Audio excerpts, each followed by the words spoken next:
soo dhawaada jaalayaal waxaan waxaa inoo wadaa taxano cusub oo soo baxay 2 maalin ka hor. Taxanahan waxaa lagu magacaabaa Our Universe, waana taxano aad ii soo jiitay oo aan jeclaystay inaan idinla wadaago asiga oo kooban. Fadlan haddii ay tahay markii ugu horeysay aan soo booqato channelka subscribe, muuqaalkan like, aad ayaad u mahadsantahay jaalle. Taxanihinan wuxuu bilaabanayaa agtarada taxanihiina gabadhan waxaa lagu magacaabaa Hyunjin, shaqo part-time ah oo delivery ay samaysaa. Mar walba waxay raadisaa shaqo joogto ah. Dhanka kalena waxaan arkaynaa agtarka taxanihiina isagana waxaa lagu magacaabaa Taehyung, waana photographer. Wuxuuna aad u jecel yahay in goobtiisa mar walba ay si fiican u diyaarsanaato oo wax hagaagsan ay u jecel yahay. Muuqaalka xigana waxaan arkaynaa Hyunjin iyo walaasheed oo wada cunteynaayo. Kadibna walaasheed waxay weydiinaysaa gabadhan in weli ay wado shaqadii badneed. Hyunjin part-time oo kaliya waaye ay leedahay, balse walaasheed waxay weydiinaysaa in arrintii maqaaxida ay rabtay inay ka shaqeyso la soo diiday. Adiga ma ogaatay ayay leedahay. Markaas ay walaasheed bilaabaysaa inay gabadhan Hyunjin ah ku dhahdo aad u yar tahay, ma ahan inaad sidaan dhan u walwashid una fikirtid. Mid kalena waa inaad ogaataa inaad haysatid daladan aadka u weyn ee aad harsan karta adiga. Balse Hyunjin aniga ma yar ayay leedahay, galaaska jaamacadeena aniga ayaa ugu sareeyo oo gabadhan yar aad ay isku kalsoon tahay. Kadibna walaasheed ay rabtay inay soo bixiso mobilka, balse waxay ku soo arkaysaa boorsada faragalka guurka. Waxayna ogaanaysaa in walaasheed uu guur soo bandhigtay boyfriendkeeda. Habeenkaasna waa ay soo bixisaa oo waxay u imaanaysaa boyfriendkeeda oo ku sugan saldhigga oo waa boolis isaga. Waxayna rabtaa inay la hadasho isaga oo banaanka ay soo bixisay. Waxayna u dhahaysaa gabadhaas walaasheeda ah guur ay u soo bandhigtay anigoo xataa aanan ogeyn. Waana inaa ogaataa hooyo aabayna aniga u ahay oo familkeeda waa aniga. Dheedheelna kuma guursanaysid ee waa inaad martaa dhaqanka oo waa inaad kulan family wada yeelanaa ee soo xasuun familkaada oo dhan. Isla markaasna dhanka kale waxaan arkaynaa midkii ahaa Taehyung waa koobtaan ku cabeynayay isagii saaxiibkiisa. Mid ka mid ah dadka meeshan joogay ayaan isaga wax ka sheegayo oo waxay ku tartamayaan cabitaan. Subax xigtana waxaan arkaynaa isagoo hurdada ku soo daahay. Saaxiibkiisa ayaan soo wacayo oo wuxuu ku leeyahay xalad taa dhigtay caadi ma ahayn. Hadda kadib adiga ayaa role model ii ah oo si xun ayuu ninkaas ugu guulaystay. Dadkii oo dhan asiga ayay wateen, balse ninkan rasiidka ayuu soo bixinayaa isla markii. Wuxuuna ogaanayaa 2,500,000 oo won ka badan in uu ku soo bixiyay cabitaankaas uu cabayay kaliya. Aad ayuu ugu xumaanayaa intaas. Ciilka adduunka ayaa qabtay intuu wax iska celis dhahay ayuu lacag badan soo qasaariyay sababtoo ah akoonkiisa ayuu minus gelisay lacagtaas uu bixiyay darteed. Dhanka kalena waxaan arkaynaa Hyunjin inay aad u diyaarinayso arooska walaasheed. Waxayna arkaysaa in walaasheed ay aad ugu heshay leerkan ama nalkan. Markii ay keligeed tahayna waxay ka raadinaysaa internetka oo qiimihiisa ay ogaatay inuu yahay lacag ka badan 2,500,000 oo won. Balansigeedana waa keliya 1,200,000. Waxayna ka xun tahay inaynan u iibin karin. Waxaana u imaanayso saaxiibadeeda Sion oo saaxiibadeeda ay ku calaacalaysaa. Waxayna u sheegtay in nalkaas ay aad u jeceshahay walaasheeda ka weyn ayna rabto iyada inay soo iibiso. Waxayna dhahaysaa waxaan ka raadinaynaa application yar oo ay wax kala iibsadaan dadka Koreaanka ah. Dhanka kalena waxaan arkaynaa ninkii Taehyung ahaa waxaana u imaaday gurigiisa asxaabtiisa, balse wuxuu isku dayayaa inuu ayaga nadiifiyo sidoo kalena uu ka ilaaliyo inay ka haleeyaan goobtiisaan oo mar walba waxa uu jecel yahay isaga inay hagaagsanaato in nadiif ahaato goobtiisa. Markay weydiiyaan asxaabtiisa sida quruxda badan ee decorationka lagu sameeyay goobtan, wuxuu ku dhahayaa aad ayaan u jeclahay inay hagaagsanaato goobteyda. Rasiidkii dheeraha ayayna ku dhahayaan adiga ee qoorta gashitay ka xaabihe, hadda waxaad ku qasban tahay inaad iibisid mid ka mid ah alaabtaada. Alaabtan ayuuna diidayaa in laga iibiyo oo wuxuu leeyahay waa carruurteyda. Kadibna bukiskan ayay furayaan. Waxayna arkayaan sawiro hore iyo kaamiro hore oo dug ah. Sawirkaanna waxay ku arkayaan in uu la sawiran yahay walaalka weyn oo wiilkaagan miyaa jira ay leeyihiin, balse isaga wuxuu ku adkaysanayaa inuu yahay wiil madi ah walaal dhan uusan lahayn. Balse ugu dambeyn leerkan ay dhahayaan midkan ayaa qiimo fiican kuu goonayo, wax uu ku tarayna hadda ma lahan. Isla markiina sawir ayuu ka qaadaya midkan oo abkii ayuu dhigayaa. Waxaan arkayso Sion oo isla markii ay la wadaagaysaa saaxiibadeeda Hyunjin. Isla markii waa ay dalbanaysaa taas oo wiilasha ka yaabanayso. Waxayna dhahayaan soo uma jeedid hore ayaa laga soo dalbaday, balse profilkeeda markii ay fiiriyaan waxba hore uma iibsanin, waxna iskama iibinin iyada. Taas ayaa shaki gelinayso, balse wuxuu dhahayaa Taehyung waa arrin fiican. dadka iyada oo kale ah ayuu leeyahay midkaanna ma gorgortamaan xitaa waa dhiil fiican. Balse dhanka kale qoftii Hyunjin ahayd waxay taagan tahay boqol iyo waxyaabahaas aan ugu bilaabaya kuwaan, taas oo saaxiibadeeda hataa ka yaabanayso. Waxayna dhahaysaa liiska milyanka ayuu ku jiraa nalka, adigana waxaad leedahay 100 aan ka bilaabaya maxaa ka qaldan. Waxaana bilaabanayo wada sheekaysigooda oo waxaa la hadlaya ninkii ahaa Taehyung. Waxayna codsanaysaa iyada inay kulmaan uuna u keeno geedka goob iyo waqti ay isbalansanayaan. Hyunjin waxay taagan tahay tirig walba ayaan u isticmaalayaa sidaan ugu soo qaadi lahaa leerkaas ama nalka. Isagana leerkan aad ayuu u jeclaa waa uu ku calacalayaa. Ugu dambeynna waqtigii ayaa la gaaray. Hyunjinna waa imaatay goobta. Waxayna is arkayaan ninkii ahaa Taehyung. Ugu dambeynna waa isfahmeen oo wada xaajoodkooda ayaa bilaabanayo. Waxayna isku dayaysaa inay ugu dhigto mid la isticmaalay inuu yahay si uu qiimaha u dhimo, balse wuxuu ku dhahayaa isaga iyaanu kugu maqlin cunugaygan in la isticmaalay oo difaac ayuu ka galay. Mar kale waxay bilaabaysaa si qiiro leh inay u dhahdo walaasheeda isoo korisay ay igu soo tiiri taxabayshay ayaan rabaa inaan u iibiyo. qiirada ayaan qaadaysa isaga hadiyad miyaad ugu dhigi rabtay ayuu leeyahay, balse hal mar ayuu kusoo kala fariinayaa oo qiiradaad inay khaadimiyaad u maraysay ayuuna leeyahay wax iga galay ma lahan ee haddaa iga iibsanaysid iga iibso.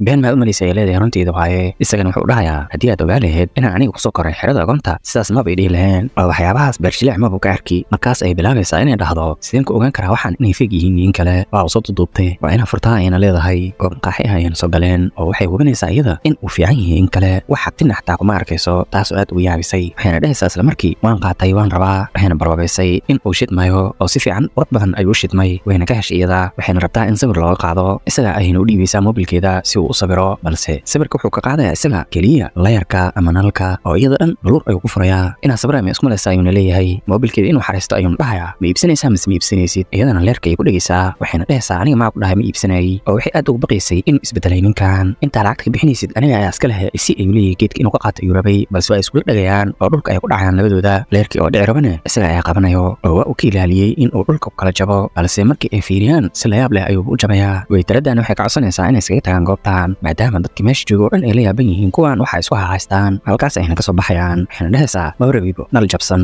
waayna kasii tagaysaa isagana markii uu soo aadaya xaafadiisa moobilka ayaa soo dhacayo markii uu fiiriyeyna wuxuu arkayaa in uu yahay moobilka qoftii ahayd Hyunjin oo wuxuu ogaanayaa inuu isku soo hilmaamay nasiib daro isla markaas waa uu sii damayaa markii uu guriga keenana uu jaajar geliyo nasiijo badan ayay u soo diraysaa iyadoo leh ii soo celi moobilkayga inta aanan ku dacweynin marna way u calaacalaysaa marna way u booteynaysaaba markii uu goolka qabtana isla markii waxay bilaabaysaa inay ku qayliso isaga wuxuuna dhahayaa mar dambe marabi in adiga wax cilaaqaad ah kula yeesho ee soo doono moobilkaada isla meeshii aan ku kulmaynay hadda balse iyada waxay dhahaysaa goobtaas kama soo gaari ee biritole ayaan ku imaanayaa isagana wuxuu arkayaa moobilkeeda in uu shaashada u saaran yahay sawirka walaalkiisa iyo iyadii walaasheed aad ayuuna ula yaabayaa wuxuuna soo xasuusanayaa markii uu walaalkiis kaga soo tegayay xerada agoonta si uu aad ugu oynaya u nawacaya balse uusan dhag jalaq u siinin halkaasna iskaga sii tegayay muuqaalka xigana waxaan arkaynaa kulankii Hyunjin ee u qaban qaabisay arooskan iyo aroosada balse si lama filaan ah goobtaas waxaa imaanayo ninkii ahaa Tae Hyun aad ayayna ula yaabaysaa iyada ninkii applicationka ayayna leedahay maxaa kan ku keenay moobilkeeda ayuuna farta ka saarayaa isaga wuxuuna dhahayaa muddo dheer kumaanan arkin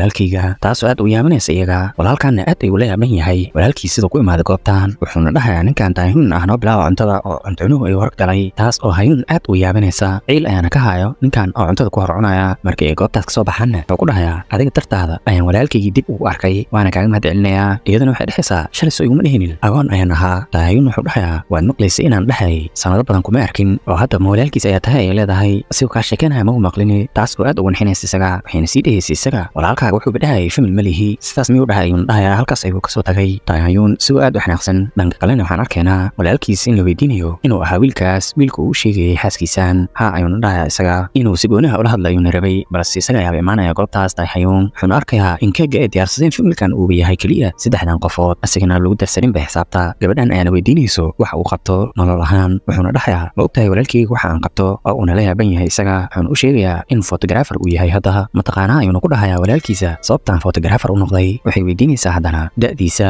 aad ayuuna u yaabay oo wuxuu dhahayaa waaba sax hal shay oo aniga u saabsamaba idinkaga sheekaynin wuxuuna isku dayayaa walaalkiisa inay si gooni uga wada hadlaan Tae Hyun balse Tae Hyun wuxuu dhahayaa ma waxaad ka baqaysaa inaan sheego inaa adiga iga soo tagtay xeryaha agoonta Hyunjin walaasheed ayuuna u sheegayaa Tae Hyun in ninkan walaalkiisa uu ku fiican yahay sida loo dayaxo ama loo cidleeyo dadka iska ilaali ayuu leeyahay ha isku aaminin isaga halkaas ayuuna ugu soo tagayaa balse walaalkiis ayaa ka daba imaanayo maxaana ka wada hadlaynaa ayuu leeyahay Tae Hyun oo markan iskuin dambeysay adiga waxaad iga tirtirtay noloshaada haddana waxaad rabtay inaad bilaawdid famil cusub anigana halkan ayaaba ka soo muuqday anigoo aanan fahmin baaqaagii ahaa inaad tirtirtay oo halkan maxaa kasoo doona ayuuna isleeyahay aad ayuuna la yaaban yahay walaalkiisaan Tae Hyun wuxuu ku dhahayaa walaalkiisa hadda ka hor adiga ayaa iga tagtay balse hadda aniga ayaa kaa tagayo waxaan kaa codsanayaa inaan mar dambe iga soo warbixin oo halkaas ayuu ugu soo tagayaa walaalkiisa guriga markii imaadana wuxuu arkayaa kaameradii iyo alaabtii uu walaalkiisa xusuus ahaanta uga haystay wuxuuna bilaabayaa inuu ka sheekeeyo markii ugu dambeysay labadooda in uu birthday u dhigay walaalkiisaan kadibna uu u soo iibiyey kaamiro oo maalinkaas ugu dambeysay aad ay u faraxsanaa sawiro badan ayuuna ka qaadqaaday balse ugu dambeyn wuxuu keenay xeradii agoonta oo halkaas ayuu ugu soo tagay walaalkiisa isagoo dhahayo intaan wax noogu soo gadayaa halkan fadhiiso aad ayuuna ugu wacayay asigoo oynaya balse ma uusan u soo jeesanin xitaa oo waa uu ka tagay Tae Hyun oo aad u yar maalinkii xigana waxaan arkaynaa in uu dhacayo guurkii Hyun walaasheed iyadana ay aad u faraxsan tahay waxayna fiirinaysaa kursiga uu fadhiisan lahaa Tae Hyun balse ma imaanin isaga saaxiibadeed ayana weydiinaysa waxay ka fiirinaysaa halkaas balse waxaa ma jiraan ay leedahay oo farxadda arooska ay sii wadanayaan ugu dambeynna 3 sano ayaa kasoo wareegatay guurka ninkii Tae Hyun ahaana waa ay u kala kacday oo wuxuu rabaa apartmentigan in uu soo dago oo hadda ayuu iibsaday isaga saaxiibkiisana wuxuu dhahayaa in adiga kugu dayda ay ahayd ilaa hadda aniga assistance oo kaliya ahay ka waran Tae Hyunna waa uu iska baalayaa nashqad qurux badan ayuuna u rabaa inuu goobtan u samaysto dhanka kalena qoftii ahayd Hyunjin goob yar ay ka shaqaynaysay ayaa laga soo burinayaa inta ayana imaatay iyadoo ka fikiraysa arrintaas oo halkan ay isku fagaarinaysaa walaasheed ayana u imaatay ugu dambeyn oo cunto kala kacsan ay siinaysaa waxayna dhahaysaa walaashan in muddo ah ay arrintaada la socday oo meesha iska diiwaangelinaysay maqaayad ahayd waa laga soo diiday waxba xuleesa isa saarin aniga ila soo deg qol aan ku diyaariyey aniga ayaa si fiican kaaga taxadiraya adiga iyadana waxay dhahaysaa wax yar isugu suuligayaan aadaya balse waxay soo fiirinaysaa qolka loo diyaariyey waxayna arkaysaa qaabka shaqada ugu fudud loo heli karo iyo buugaag noocaas oo kale ah inay u saaran yihiin goobta. qolkana uu aad u hagaagsan yahay. walaasheed ayana u imaatay balse Hayun waa ay diidaysaa inay halkan u soo wareegato, waxayna sheegaysaa inay iyadu isku filan tahay. walaasheed ayana ku eedeynaysaa inay hoos u dhigayso mar walba Hayun, waxayna dhahaysaa nolosheeda aniga ayaa ku filan, wax culeys ahna miigu hayso arrinteeda aniga ayaa ku filan. walaasheedna waxay isku dayaysa inay dejiso Hayun balse waa ay diiday, waxayna ka soo tagaysaa gurigii walaasheed. kadibna halkan ay soo fadhiisanaysaa iyadoo nafsadeeda canaananayso. kibirkeeda ayaa wax walba u dhiilay ayayna isleedahay. muuqaalkaygana waxaan arkaynaa walaalkii Hayun ee booliska ahaa oo message loo soo diray loona sheegay in aabahiisa lasoo fasaxay oo xabsiga uu ka soo baxay cafis loo fidiyay awgeed. isla markaasna Hayun ayuu soo wacayaa si uu u sheego balse ma qabanayo moobilka. maalinka xigtana waxaan arkaynaa isaga oo xaaskiisa meel u wada, iyadana walaasheed ayaa moobilka qabala oo aad ugu xanaaqsan, xitaa fariimo badan ay u qortay ayay ugu soo jawaabi laadahay. weli ninkeeda ayna weydiinaysaa waxyaabaha uu ka fikirayo balse isaga wuxuu dhahayaa waxba ma ka fikirayay. waxayna ku dhahaysaa Hayun miyaa, asigoo bilaabara inuu ka sheekeeya arrintana taraag aad u weyn ayaa ku dhacay gaarigooda oo shil xun ay galeen, labadoodana sidaas ayay ku dhinteen.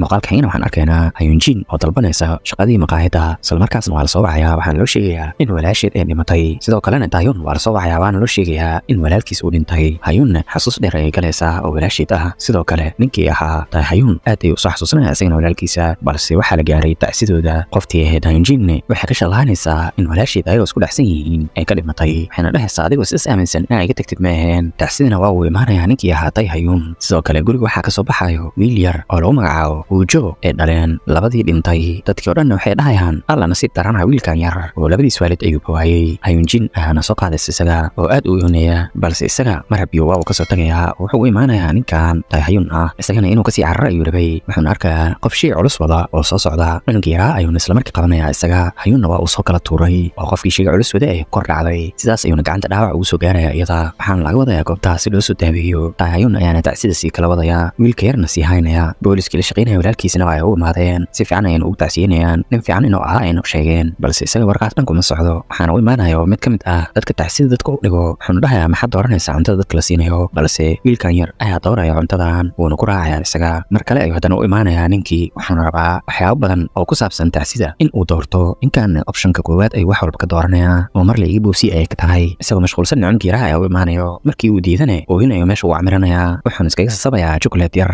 markii uu qoslana cunuga neef ayaa kasoo fuqayso Hayun. intay tacsida socotana wuxuu arkayaa wiilka yaraa oo soo daba dhigtay igaar ayuuna leeyahay, balse wuxuu isleeyahay haddana iska ximbaar. culeyskiisa soo la yaabanna waa uu kusoo matagayaa chocolatekii uu ku daldalaya maanta dhan. markii uu iska soo dhaqana cunuga yaraa ayuu kusoo jiiday weel suuliga loogu talagalay. cunugan yarana kama qasna oo jawi degan ayuu iskaga jiraa. waxaana ka hor imaanaysa qoftii ahayd Hayun, wuxuuna dhahayaa gacanta maxaa kaaga dhacay, tirir ayaa gala ayay leedahay iyadana oo waxaa lagu soo dhejiyey jeesto. cunuga oo weel ku dhex jiro markay aragtana waxay rabtay inay kasoo bixiso, balse gacantii ayaa xanuunayso ma ka bixi karto. isaga ayaana kasii wadaya goobtaas. kadibna waxaa imaanaysa goobtaas saaxiibadeedii oo shaqada kusoo daahday oo ordayso, waxayna bilaabaysaa inay u tacsiyeyso Hayunjin. kadibna halkan ay soo wada fadhiisanayaan, waxayna weydiinaysaa ninkaas Hayun ah inuu iyada caawinayay. Hayunna waxay dhahaysaa haa si fiican ayuu ii caawiyey oo tacsida inta badanba asiga ayaa qabtay wixii la iska rabay. waxayna sheegaysaa Hayun inay aamini leedahay in waxaan ay si dhab ah u dhacayaan oo maskaxdeeda ay qaadan leedahay ilaa iyo hadda. waxaana ii sabaran ay leedahay guriga haddii aan tago in ay walaashii joogto. muuqaalkayna waxaan arkaynaa Hayun oo la dhibaatoonaysa inay qaado weelashan, balse waxaa ka caawinayo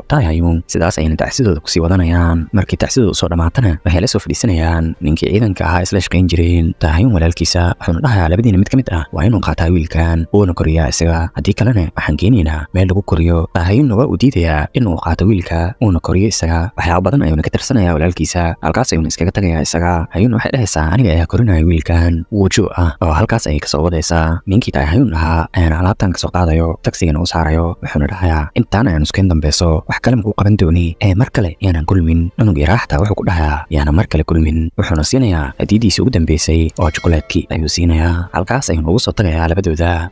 taxniina qaybtiisa koowaadna halkaas ay ku eg tahay. fadlan haddii ay tahay markii ugu horeysay aan soo booqato channelka subscribe, muuqaalkana like. aad ayaad u mahadsantahay jaalle. qaybta xigta inta ugu kulmi doonana waxaa idinkaga sii tagayaa sidaas iyo nabadgelyo. bye bye jaallayaal.